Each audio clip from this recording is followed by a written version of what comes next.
Thackeray is currently the MLA from Worli in Maharashtra.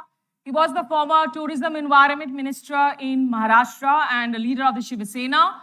Of course, the Shiv Sena now is the Shiv Sena Uddhav Thackeray faction that we are talking about, the part of the Shiv Sena that got split. But he's somebody who's passionate about a lot of things, including photography, poetry. Also, of course, he's a young poet. He was barely 17, 18. I call myself a former poet now. Former poet, former minister, and a former photographer. No, I think all the creative arts are something that stays on with you. It's just a matter of when you find time to do it next again. Also, Aaditya has been nominated as a young global leader for the class of 2023 by the World Economic Forum. So, congratulations. Thank you. Aaditya. So good to have you. Thank you, likewise. Although I just saw Changemakers on the thing next to me, I was just thinking that 6 months ago we were changed. So I don't know if we were changemakers or facing the brunt of change, but yeah. I'll come to the political part of it in just a bit, and I'm sure there are a whole lot of students here from GITAM University as well as the Kautilya School of Public Policy that I'm hoping will ask you the tougher questions. I'll be a little gentle today, maybe, not wearing my... I can already see your questions from here, so... That's very good eyesight, by the way. Aaditya, let me start by asking you, how do you find the air in Hyderabad? Is it fresh compared to, I know it's hot, but compared to Mumbai currently, where the pollution levels are being talked about more than the pollution levels in Delhi? I think, obviously, pollution in Mumbai is really high right now. And if you see what's happening with the amount of construction that's going on, with the amount of, chaos that's going on, pollution in terms of environment, pollution in terms of politics is really high in our city, in our state right now. Coming here was a beautiful change because a lot of things were clear. I also visited this fantastic place called the Tea Hub. It's quite nice, and to see this new changing face of India, to see a different political mindset going beyond just divisions of people, politics of hate, I think that's a good thing. So coming here was a very refreshing change. You said you went to Tea Hub, of course. Do you see technology, manufacturing become the new identities of India moving forward? Or do you see a lot of hurdles? I think the fact that we have a platform for that is very important. Every year when you open the Time magazine, at the end of the year, you have the 10 best innovations or the newest innovations, and you see that all of them are from universities and schools across the world. Where we were falling behind as a country is most of our innovations did not happen in our schools, in our colleges, did not happen on our campuses, only because we did not have the scope or the syllabus or the power to question things. We had set notions and we were going about with that. The fact that governments are now providing platforms to ask questions, to innovate, to ideate, to find solutions, trusting students to do so, I think that is very crucial. Trusting younger people to do so, to bring change, I think that is beautiful. That is really encouraging for us. There are a lot of young students here who are actually into science, innovation, into technology, because that's some of the key areas for focus for GITAM. But coming back to your college days, the Mumbai that you grew up in, the Mumbai that you see today. It wasn't too far back. It's still very in the recent days. Yeah, it's sounding like 20 years ago. It's not. No, that would be my time reference and beyond that. But for you, how was your? What are some of the best memories in college that you have? Depends on whether it was on the good side or the bad side, not on the blacklist. But I mean, of course, the fact that all of us, used to sort of go out to music. I did history majors. Of course, I had English and, history as my thing, but I did my history majors and go out to different museums, again, see the wonders of India, see different sites of history, archaeology. Going out there on site was very, very nice. Interacting with students as friends, being in the same canteen. Now you see, as when you go to colleges, you try to be cool and you go and try to have food with them. But being a part of that environment is really nice. And of course, going about doing the things that we normally do. That's always, as students, you sort of end up sitting in different classes, you end up bunking classes. All of that goes on happening. But the fact that, again, like I said, the library, these are places where you really now miss. Looking back, you're like, I should have spent more time there. That is a wealth of knowledge that you sort of end up missing. And I think these are college days that all of us enjoy doing, the good things and the bad things that every student does. It goes on, life goes on. But was it really a sort of a normal time that you were spending, keeping in mind that you also belong to a family with a huge political clout in a state like Maharashtra? Was it something that would change, No, absolutely. Normal time. And nothing has changed from then to now. I remain as I am. Even while coming here, there was a thought process whether I should be wearing formal clothes and coming as, someone who's going to be interviewed. I was like, no, I'm just going to be myself. If you look at the way I have been as a minister, before being a minister, after remaining a minister, it's remained the same. And I think that is very, very important. One thing my father's always told me that posts, positions of power, they keep coming and going, they keep coming again. But what you are is what you remain to the people, and that's what you should be, anchored to the ground. And that's very important. And normally people think that once you become politicians, once you become ministers or CEOs or bankers, you should stop visiting restaurants or cafes or theaters or malls. And that's where you disconnect. If you've got to remain on ground and get a pulse of what people are thinking about you and what you need to improve, you've got to remain as who you were, feel the traffic, feel the problems on a footpath that the common man feels, and that's only when you can find a solution. Did you actually take the Mumbai local? I have. You have? Yeah. And it's an experience that changes everybody. I think it's a different experience. Mumbai local is a different experience altogether. Everyone who goes onto it remembers it forever. But yeah, I think it's very normal, and my childhood has been normal. My mother has always told our principal that please treat the kids as normal kids. Punish them if they're wrong. I wasn't the bad child to be punished ever, but yeah. You also studied law, actually. How many of you here in the room, the moment you think of a neta, a politician, you actually imagine somebody in a white pajama, kurta, in a certain sort of a dressed way? Okay, so it's actually not too many people in the room, because we have these ongoing debates now of somebody's carrying a expensive purse, somebody's wearing a Burberry, somebody's going to a restaurant. Who's then do you think the younger generation is away from these debates? I think it's also very crucial of what debates we engage in. Look at the debates engaged in our country today. It's religion versus religion. It's region versus region. It's everything apart from the core issues. Are we debating unemployment? Are we debating inflation? Are we debating the problems all of us face as citizens today? We're not.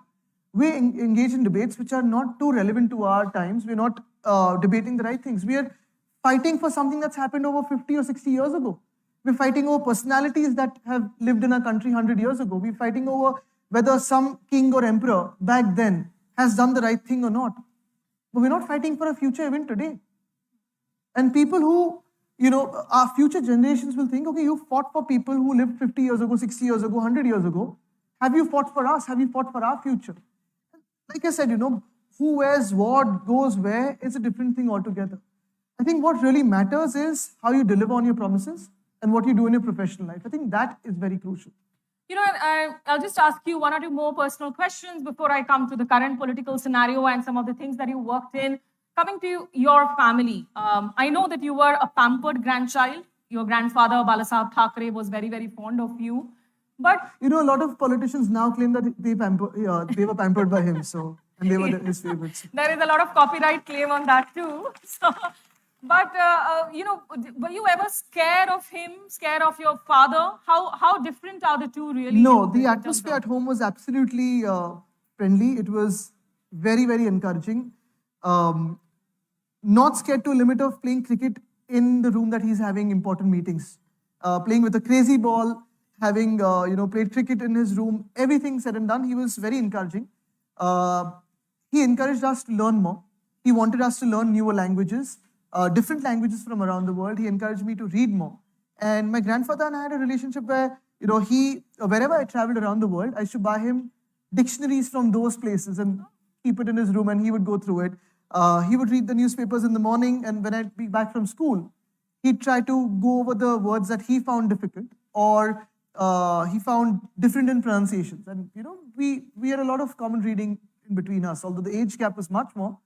He was in tune with what is happening with my generation. But did you get the flair for poetry, for photography from him? He pushed me for that because I used to be a closet poet back then, and he encouraged me to publish my first book. My parents were a little nervous of whether I should be publishing a book at 15 and get into the public limelight. But my grandfather was very encouraging about that. I mean, Yeah. you even penned the lyrics for an entire album called Ummeed. Yes. When you were just a teenager. Yes. So where So did he you was draw the your one- inspiration from for that? I don't know, it comes. And like I said, now it's gone. I'm hoping that poems come back to me. Now all of the poetry is coming in speeches and campaigns. So, and against the opposition. So I might say that, gotta be careful with what I write. I read somewhere that you, for the longest, were actually nervous about public speeches. Is that I right? was, yes. How did you overcome Even that? today, I feel I cannot give speeches. Even today, I think I'm not great at speeches. It's just that my grandfather told me that, forget about the speeches. Try to have a conversation with the people.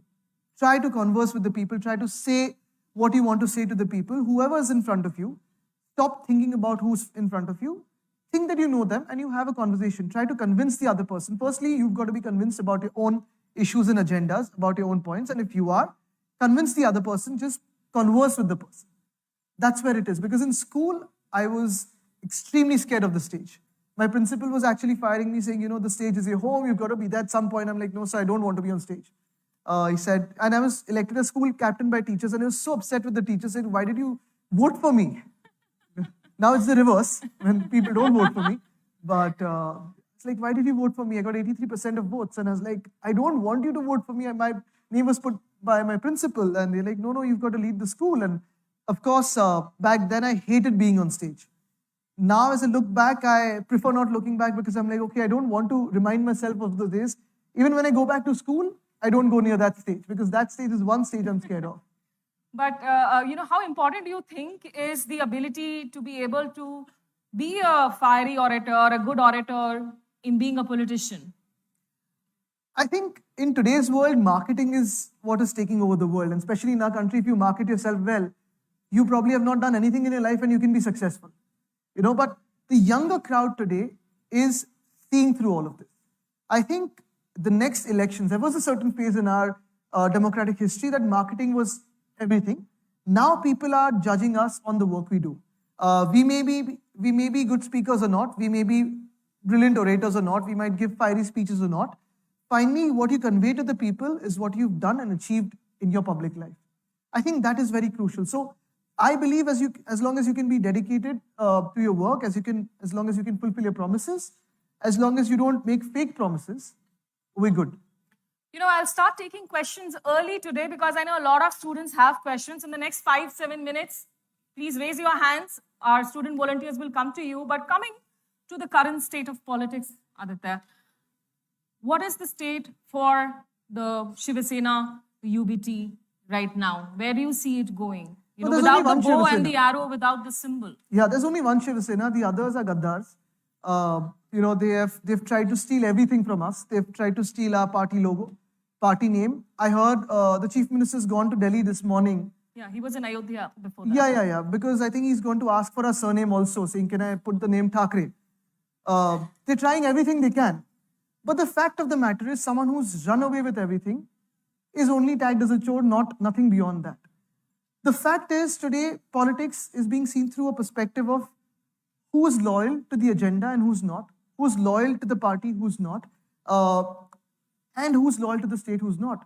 During our time as the MVA government, we saw zero incidents of communal violence.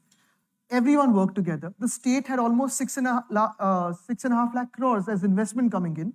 We had multiple MOUs signed which are translated on ground as factories coming up there or investments coming up there. We've had some of the best environmental policies. We've had a successful EV policy that was praised by the Niti Aayog. We've had tourism go on the rise despite the COVID lockdowns. So all of that said and done, today look at where Maharashtra is. It's sad to see that Maharashtra, that was competing amongst the top 5 states in the COVID times also, in terms of investment, tourism, in terms of sustainability, in terms of urban growth, is now lagging behind. And we have an unconstitutional government that's keeping aside the constitution and running a government that's highly autocratic, highly dictatorial, and opaque. That is sad. Today, if someone's asking a question on social media, they're being beaten up. The FIR is being put on the person that's beaten up. That is sad. Today, if you go and check where we stand as a state for investments, we are not one of the most attractive states only because we have political instability. You don't know whether the government is going to go in the next 24 hours or has already gone. That's the problem in But our do you country. have faith in the people? Do you think people are I have full still faith. with I have full Uddhav faith in- Thackeray, with Shiv Sena? Absolutely. I have full faith in the people. I have full faith in the judiciary. And I hope that we stick to our constitution and there will be justice. You know, but what has happened also is with our politics getting so polarized and the kind of cases that have happened, including contempt cases, defamation cases, criminal defamation cases leading to disqualification, there are cases that are being slapped against you also. Are you a little bit more careful of what you say in public? Would that sort of temper you in any way? Not really. I mean, kya kar lenge? See, the point is, if you've not done anything wrong, why be scared? Finally, if you're fighting a dictatorial government, you have to fight with all that you have. And all that you have is your clear, clean intent. You're fighting for your country, you're fighting for the people. If you don't have a voice, see, today, each and every politician who speaks against the government is facing some agency or the other. For what? Speaking the truth and speaking against the government. Today it's politicians, tomorrow it'll be you as journalists, and day after tomorrow it'll be the common man. Well, already, I mean, there are Already cases. you have cases. And I think this is a bad trend. Till today, you had people who used to be, very, very protective of their image, very, very protective of their government, and that's fine. But at least some people in the past had the guts to declare and call an emergency an emergency. Today, we are in an undeclared emergency. Is it also happening because the opposition is still looking very fractured? Or is the But opposition tell me coming something, together? Is politics only about opposition and government? It is also about the people. If people's voice is stifled, who will speak for the people tomorrow? Finally, what political parties do from each and every perspective and each and every lens is speak about their own constituencies when it comes to a micro level and speak about the country and the people at large when it comes to a macro level. I speak for my constituency, I speak for my state, and I'll speak for my country. Likewise, you will do the same. Probably you'll speak from a different perspective, a different political ideology. You'll speak from either the left or the right or the centrist side. You'll speak from either the liberal or the closed out side or the open and the closed side. But you will speak for a particular group of people, and it is fair in a democracy that you will voice your people. You have the right to do so. Whether it is right or wrong will be decided by an electorate. But to completely knock out the opposition, to completely knock out any alternate voices is troublesome for our country. You know, when But on the one hand, you talk about the electorate. On the other hand, every second day, we also hear questions around the EVM then, the moment the results are something which is not favoring somebody. So how do you really sort of... Look, I mean, we've been dealing with EVMs for the last 10, 12 years now, 15 years. We've seen a tectonic shift in political governments across the country, in the states, and in, of course, the union government. The point really is, EVM is finally a machine. EVM is a technology, and all the people in tech here will always debate whether it can be hacked or not hacked, whether it is hacked or not hacked. You've seen in UP elections, you've seen in different states where some EVMs have been taken away in some government vehicles and they've gone somewhere. But then there are states where opposition parties have won. That can be a model also. My point is this, that if you are deciding on something so much important and so crucial as the national government and the state government and your city government that's going to decide your future for the next 5 years, why not have a machinery or why not have something like the ballot paper where you know where you stamp is where your vote is going? So you think we should go back to the ballot paper? I don't think any other country in the world today is on EVM. How many of you have voted at least once so far? And are you sure the where your vote faculty is? and the director, president I are have a definitely not sub-question in to that. You voted on the EVM, right? How many of you believe that your vote has gone to the party that you voted for? Half the hands are down. Okay, you sowed the seeds of doubt in a lot of thinking minds right here, right now. I will start taking questions. Show your raise of hands. By raise I'm of going to hands, sit please. like this because then I can see. Can we have a mic here quickly in the front row, please?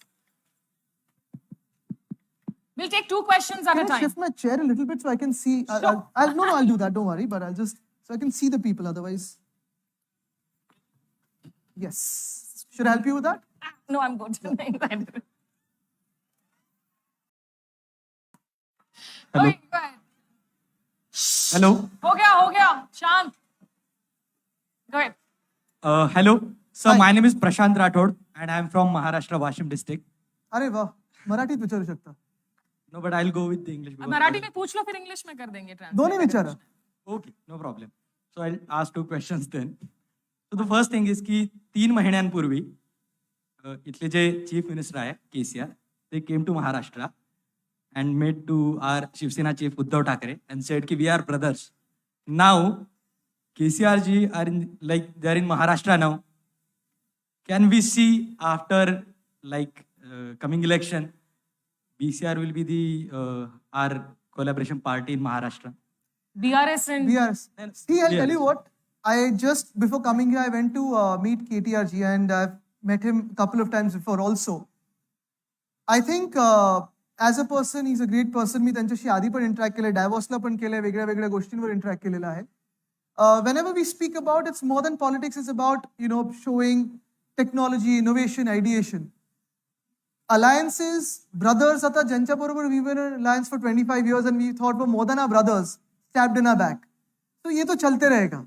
But I think what is very crucial is for all of us as a certain generation, when we meet, to go beyond just politics of whether you will win or I will win or whether we should be in alliance, to go and speak about the common issues of people and whether we can find solutions for that. I think that is something we need to build as an alliance of at least ideologies, be it from this side or that side, to look for solutions than just for electorates. I think that is very important. we take a question here, then we'll go towards that row. Yeah. Hi, sir. I'm Garima. I had a question about what you said when you said that we talk about history and we talk about religion, but not about issues.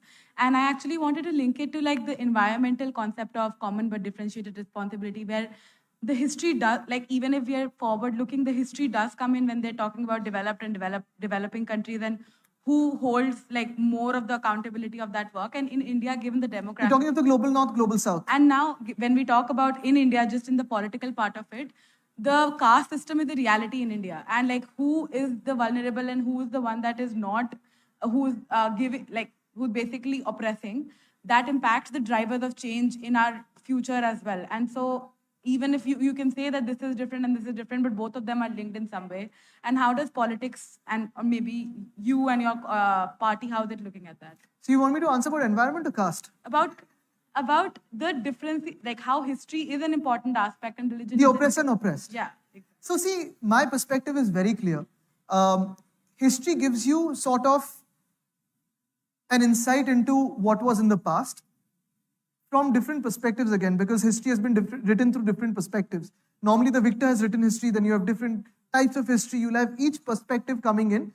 And thankfully now with books available widely and the internet coming in, we can share a different perspective at every different step in history and in time.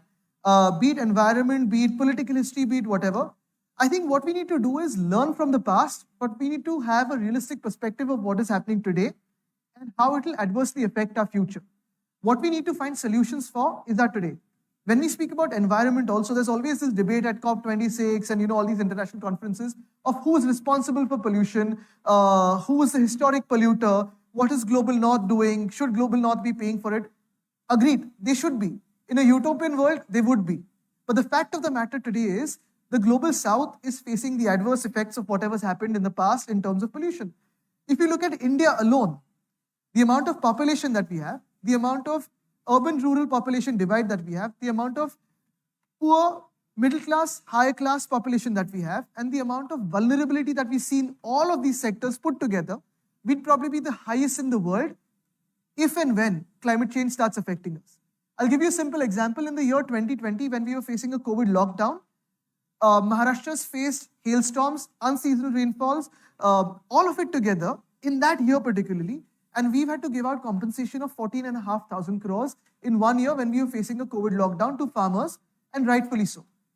The thing is, compensation has to be given out appropriately and rightfully timely. But we're not still going to the fact of the matter that why is this happening? And if you start asking the question why, the answer is simple: climate change. Tomorrow, the battle over water. Tomorrow, the fight over heat waves, cold waves. The root cause of it is going to be climate change. And whenever the global north feels responsible and all, this is one thing.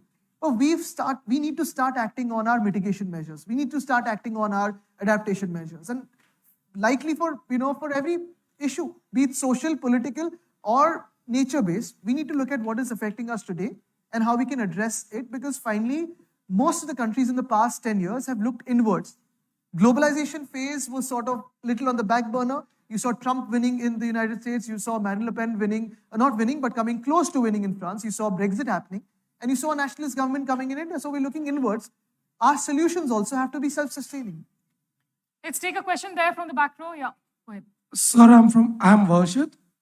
Sir, it's a simple question for you. 6 months ago, Times of India newspaper have conducted a survey saying that what could bring a change in India. So most of the Indian people have answered that only corporates and politicians could bring change in India. Now, bringing the new technology to India, AI, which is being taken over the world, many corporates have been disturbed by this. CEOs have been replaced by AIs. So what do you think these politicians and the governance could also be coming under AI? If it comes, like only politicians would have only one job. Vada pav ka or aram karo bas. I think with the current state of politics, and the way it is going, people will soon choose AI over politics. But to answer your question, the response was absolutely right, where fundamentally I came into politics because I believe and I strongly believe that if there is a change that we need to bring about, the only one profession that can have an impact on 1 billion plus lives in India is politics. Policies can change everything. Of course, how we conduct our politics, for whom do we conduct our politics, and why do we conduct our politics is a very crucial question. Artificial intelligence, again, is going to be dictated by what inputs are going into it. We need to have solutions for our problems. I think if the politicians and if politics at large can work in sync with technology, can work in sync with corporates and in a positive sync, not in a negative sync. Paisa ghumane ko nahi, अच्छा काम करने को. So, but in the India, one minute, lastly, to have a good cooperation between the people, because see, finally what happens is, a common way of politicians to think is once you're in government, you think you're isolated and bubbled out from the people, and only what I think is right, what the people think is wrong.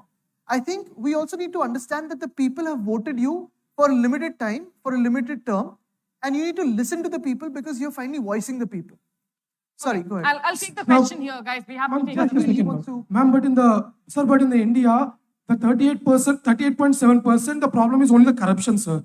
But if the humans are replaced with the AI, but the corruption problem would be reduced to zero. Wouldn't that be helpful for India? See, I think what is important is also to have a human touch to everything.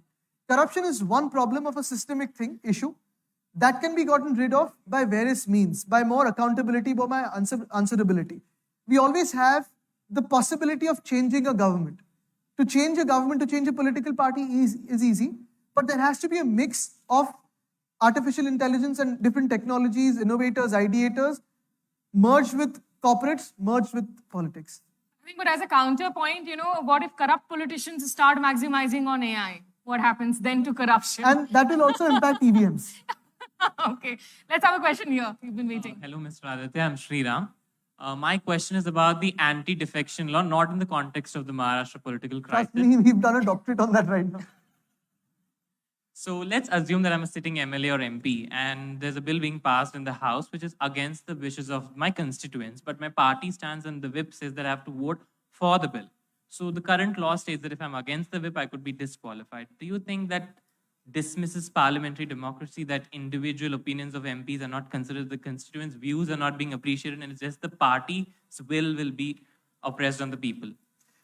I think it's a very interesting question that you've asked. And for us to go further and mature further as a parliamentary democracy, there are certain steps that we need to take very crucially. What you've asked in terms of the whips, there's one question about stability. Obviously, when a political party puts together its candidates on its symbol and puts the candidates in the fray, you are also voting for the face that the political party has put as its leader. You're voting for the political party and its ideology in entirety. And the candidate is a face of the political party and ideology being represented through the constituency. If a candidate feels that he doesn't wish to be holding true to the ideology of the political party, you always have the option of switching over by resigning and switching sides and going for election again, or contesting as an independent MLA or an MP or a corporator or a councillor, whatever it's called. Whips are differently applied across the world. For example, UK has limited section for whips. USA I have not studied much, but India, obviously you have a single line whip, 2-line whip, 3-line whip, and I think whip is only fair because finally it holds together a political party and provides some sense of stability to the parliament or the assembly and the institution at large. What I think can be instituted in our parliament and in our assemblies is a concept from the United Kingdom where you have the Prime Minister's questionnaire, where anyone from whichever side can ask the Prime Minister And of course, in the assembly is the chief minister. Whatever amount of questions from a broad range of topics which are not listed earlier, in that half an hour. I think that is very, very important. And I think that is only fair that we can do. Guys, up in the gallery, can I please request you all to stay quiet? There are people out here asking questions. The whip is implemented to you. Yeah, the whip. We are issuing a whip right now. Let's get in a question here. Hi, Aditya. Can you ask loudly? Hi, Aditya. I'm audible?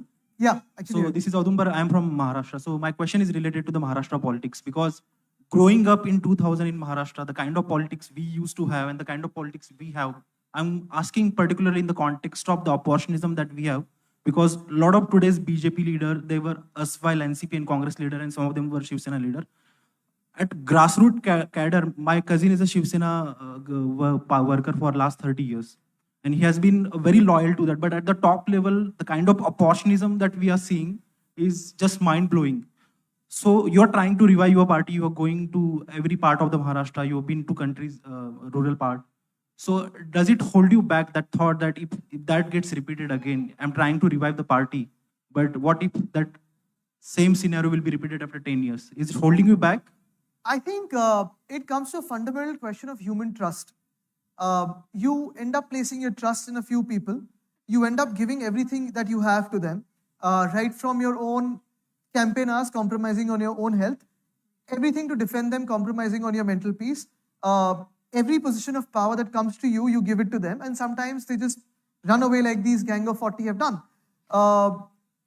Effectively, the question again is whether you trust someone else or not. I think to run anything successfully and to run anything very, very humanely, you need to trust. Because finally, there are people who've not run away also. There are people who've stuck to us. There are people who've stuck to us in the toughest of times when we have nothing to offer them in terms of politically. And we have got to trust them.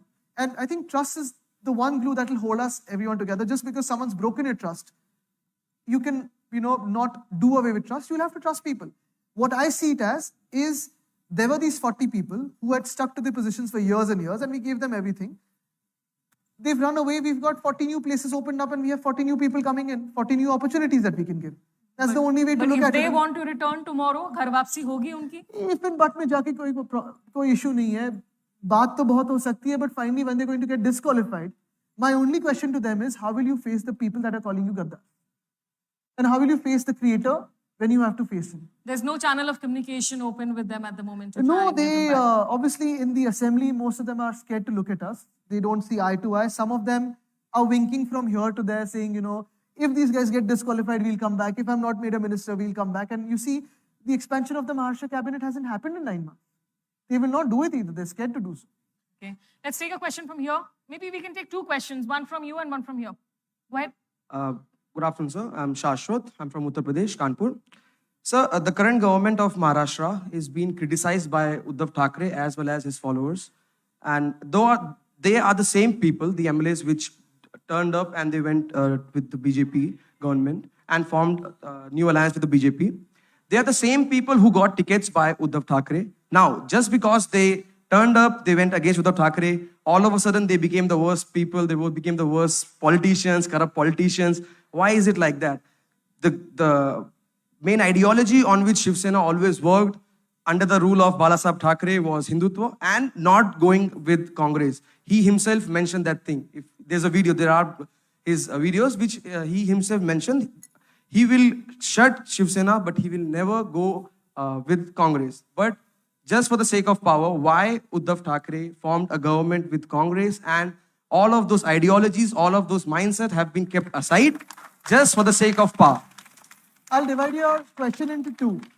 I think if you can term something of complete disregard, disloyalty for someone who has been backstabbed and gone over just for power there. These 40 people have gone for their own seats, nothing else, and for the money. The chief minister, who's the current chief minister, has come and cried in a house because he was going to be arrested by a central agency. And he said, I have to hop out of the BJP, otherwise they will arrest me. It was his good luck that they wanted to show that, this guy is the true Sena and we'll make him the chief minister. But if you can term this betrayal and this backstabbing as just because it speaks highly about what you see as morality. Because for me, trust is everything. For me, if someone who I've given everything to if I have given everything to you and you backstab me, it doesn't remain just because you've broken my trust, you've broken everything. Two, if you speak about my grandfather's Hindutva and if you speak about my grandfather's ideals, I think I've learned a little more than the WhatsApp university that the BJP is spreading. My grandfather has had ties with the Congress before. He has had a better relationship with the Gandhi family earlier also. We've openly supported Mr. Pranab Mukherjee in the presidential elections. We've openly supported one more president, Mrs. Patil, from the Congress, openly when the BJP was supporting another candidate. On the flip side, the BJP has gone around making alliances with parties like PDP that has supported terrorists. And that is their Hindutva and that is okay with them. Our Hindutva is clearly defined. We don't burn people over what they eat. That is the BJP's Hindutva. That is not acceptable to my father, to me, not to my grandfather, not to our people, not to Maharashtra. For us, backstabbing is an alliance when the BJP had promised us an alliance on half and half and going back on the principles.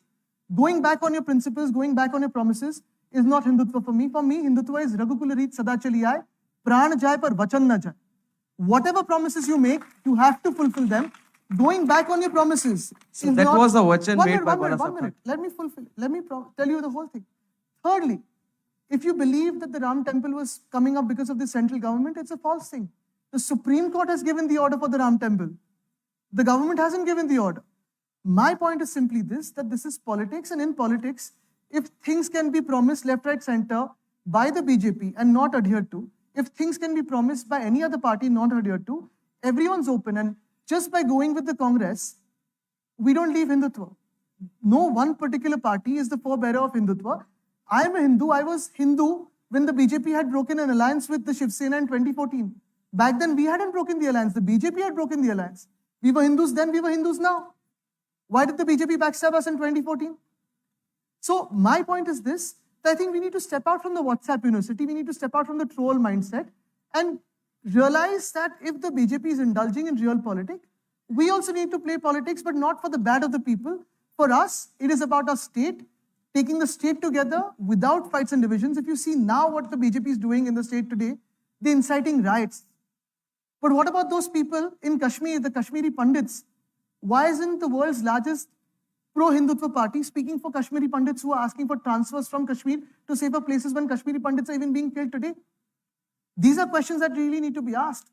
And if the BJP was so careful about my grandfather's politics and ideology, it wouldn't have tried to finish off the party built by my grandfather when my grandfather's actually helped the BJP build what it is today in Maharashtra. So I think that is very crucial for me. Okay, no, I'll have to take another question. I'm sorry. Let's take a quick question here. Hello, We'll sir. take two questions now, guys. I am Shubhabrata, a student of Kautilya School of Public Policy. So my question is, Eknath Shinde or BJP, who do you think is a bigger threat to Shiv Sena now? I don't think Eknath Shinde is a threat at all. And I think, look, I've known the BJP of the past. I've known the BJP of Mr. Vajpayee's time. I've known the BJP of course, even Pramod ji and Munde ji. And I've also seen, we've had great relations with the Prime Minister also. So there's no issue personally with them. There is no personal issue with them. The problem today for me is, today under the BJP government in the state of Maharashtra, I can't speak for the other states because I don't indulge in those politics in those states. For me in Maharashtra today, suddenly you have riots springing up everywhere.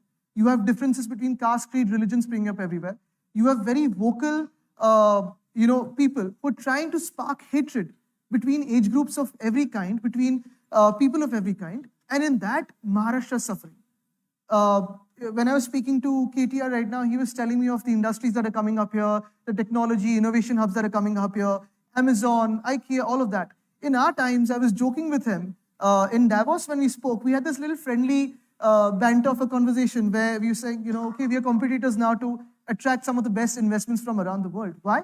Because we had peace and stability in the government of Maharashtra. We had Shiv Sena, which we, of course, are a Hindutvawadi party, but completely different from BJP's Hindutva. You had the Congress and the NCP, and I think that is a beautiful blend of what democracy is today. You had three different ideologies coming together to run the state for the people of Maharashtra and bringing in investment on ground. If you look at what we did during COVID times, it's not just us who are speaking about it. In fact, we have marketed it the least. The Supreme Court has praised us, the Prime Minister has praised us, the WHO has praised us, the Dharavi model was taken by the WHO and spoken to the world about. So I think what is very important today is my problem is the state BJP of Maharashtra is taking Maharashtra behind. And the threat is not to me. I can leave politics, you can leave politics, and which I won't. I'm not here to lose a fight. I'm here to win the fight. I'm not here to give up. But the state is suffering. That is my problem. Okay, let's take in a question here. Hello. And then, Hello, Aditya. I'm Sanket, MPB student at Kautilya School of Public Policy. I'm from Thane, Maharashtra. अरे वाह. तर मी मराठीतच प्रश्न विचारतो. ठाण्यातून लढलो तर चालेल का मी? अरे नक्की आवडेल आम्हाला. थँक्यू.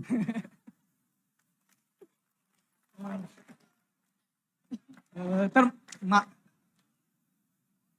माझा प्रश्न हा आहे की आता रिसेंटली जे 50 जण शिवसेनेतून गेलेले आहेत आमदार आणि जे आपण पैशाची गोष्ट झालेली आहे आणि जे बघतोय की मग ग्रामीण भागामध्ये, कारण की हे सगळे आमदार आहेत ते ग्रामीण भागातून जास्त आलेले आहेत, तर ग्रामीण भागात पुन्हा शिवसेना न्यायला तुम्ही कोणत्या पद्धतीने प्रयत्न करणार?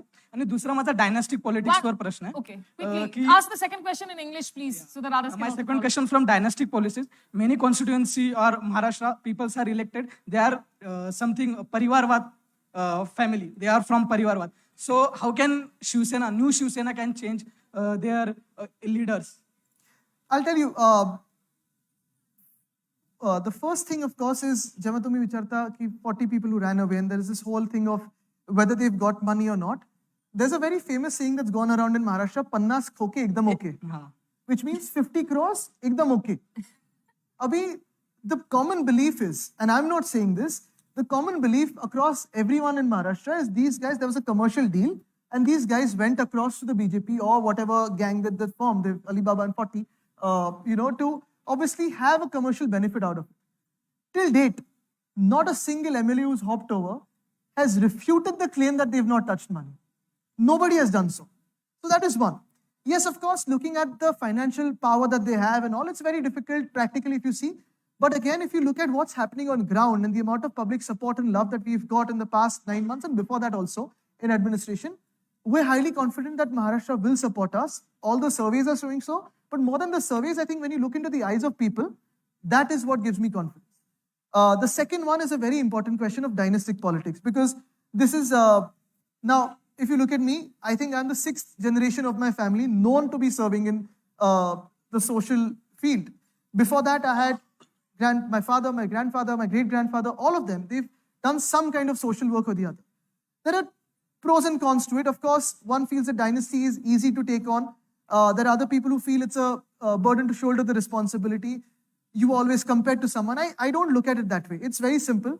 I think in today's world, be it in politics, corporate, or any other world, if you're successful, if you're delivering on your promises, the people will elect you and take you ahead, because people are now smart. There's so much of technology available. There's so much of social media available. If you can't live up to your promises, if you can't do good work, at some point you will be put out. You get a platform for sure. But in today's world, with so many different platforms available to the people, anyone who is working hard will win. And you've seen so many dynastic people lose also in elections and win also. Now, finally, it comes to, there are some constituencies who will always believe that, okay, this person who is, say, 4th, 5th, or 3rd generation person working from a family has a reputation to keep and will stick around. The other people will say, "Arey, mera koi nahi hai, main to bhag bhi ja sakta hu. Ho bhi sakta hai aise." So, I think that's the difference. And finally, today, in our democracy, people have a choice. And that is open for the people. I think, Aditya, if I could just come in here, and before I go to the next question, it's a lot like the debate around nepotism in the film industry. That while you may say that, look, just because you're a star kid, it doesn't guarantee that your movies are going to be a hit. But that first audition, that first break, it is a lot easier. You yourself have pursued a degree in law. If you weren't from a political family, would you have really still wanted to be in politics? Or would you have been pursuing a different career? I've seen very, very closely of what politics can do as a positive change. Of course, now when I see some politicians very closely, I see why people hate politicians also, especially with these 40. But I think it is one field where if you want to create an impact, you have to be there. But fighting an election for people, young people like this, to fight a party that will give them a ticket, to find money to fund their elections. Absolutely. It's the difficult job, much easier for those with a political background. No, I'll tell you what. If you look at the history of Shiv Sena, if you see all our people who've got elected today, even in this generation, most of them come from very, very humble backgrounds or no political backgrounds. I think that is what set us apart. Okay. I think and we'll continue to do so. Right. Let's take a question here. Is there anybody in the back row? Yeah, we'll take the question there also. Go ahead. हाय आदित्य, मी प्रिया भटकर, मी बांद्राचीच आहे. Let's stick to English questions now, Exactly. guys. So I'm turning it to both ways is fine. yeah, exactly. So what I wanted to ask is that we saw in the recent past, especially during COVID, that when Uddhav Thackeray was the CM, he took a very standoffish stance and he used to come and speak to the public one-on-one. That really worked because we saw that there is a CM who's attempting to communicate with the public. After which what happened, sahanubhati ahe bharpur, you know, people have that thing that, oh, something happened which went wrong, but the emotion is still with the CM that was there. How are you going to channelize this event to win that next milestone that is ahead of you? See, firstly, thank you for speaking about the COVID times and the word that you use, sahanubhati, sympathy.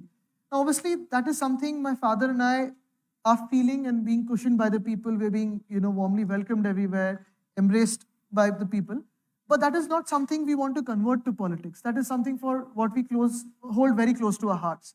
What is very crucial is just like you said about COVID, the administration of 2.5 years, be it in COVID times or be it in the 3 or 4 months that we got as non-COVID. And of course, all through COVID times, what we worked on in terms of ease of doing business, ease of compliance, ease of living, urbanism, supporting farmers all throughout. Now, one of the responses I get from farmers across Maharashtra is the only loan waiver that we've received is from Mr. Uddhav Thackre's government. पहले भी और बाद में भी सिर्फ hoarding दिखते थे, उसके बाद कुछ नहीं दिखता था. On the contrary, Mr. Uddhav Thackeray did not put a single hoarding, but we received the loan waiver. Now, I think that is what our main plank is, administration. People have seen us. If they want to accept us, it will only and only be on the plank of administration and what we work for the people genuinely. In terms of reaching out to the people directly, my father believed that as a chief minister and as a political leader, during COVID times when many states were wanting to hold back the numbers, wanting to hide the numbers, it is a pandemic. You have to be truthful about the numbers because in a pandemic, if you're the only state where numbers are not seen, something's amiss. So you have to be honest. Only then the people will be more careful and trust the government more. To build the trust, you have to be honest and transparent. And that's where he came on TV. And I think that was what really helped us to have the people listen to the state government and actually wear masks and take all the precautions as we could. Half the politicians actually weren't on TV wearing masks. Let me take that question, then I'll come here. Good afternoon, sir. Jai Shri Ram. Jai Shri Ram. Jai Shri Ram. Jai Shri Ram. Sir, my question is regarding the MBA and the next politics, the elections in the Maharashtra. Will the MBA work with the alliance that is currently being run, and what will be the main agenda? If yes, what will be the ratio of Shiv Sena, NCP, Congress? Thank you. Also, I think if you could add to this, because yesterday the NCP, Trinamool Congress have been stripped of the national party status. Aam Aadmi Party has come out as a national party. Do you see you being an interlocutor because you've been meeting leaders from all these parties? Is there some attempt on to try and get everybody together at every level? No, I think this party, national parties, regional party tag is purely based on an arithmetic constitution equation put in our constitution. So that's fine. In terms of equations, yeah, I'll take you for our talks. You can negotiate for us. What will be the main agenda, sir? Look, I mean, finally, once again, this is boiling down to the fact that whether we are a democratic country or not, whether we can listen to different perspectives or not, we were open to democratic, views with the BJP back then. We've been with them for 25 years. We saw a different BJP that was trying to finish us out and, completely knock us out from the state. So for the state and whatever promises they had made, they went back on. We found new friends who've stood with us about political equation, seats sharing. I think that is all. When the elections come up, we'll see. Okay. Let's take a question here from a faculty member, and then we'll take a question from this side. Hi, Aditya. I think because I'm a faculty, I can call you Aditya. Yeah, absolutely. Okay. I mean, we Anyone have been can call me having a lot Aditya. of discussions. Yeah, I'm fine. We have been having a lot of discussions on the political, parties. I think we all have our own political ideologies. No matter what the other says, we'll stick to it. So I don't want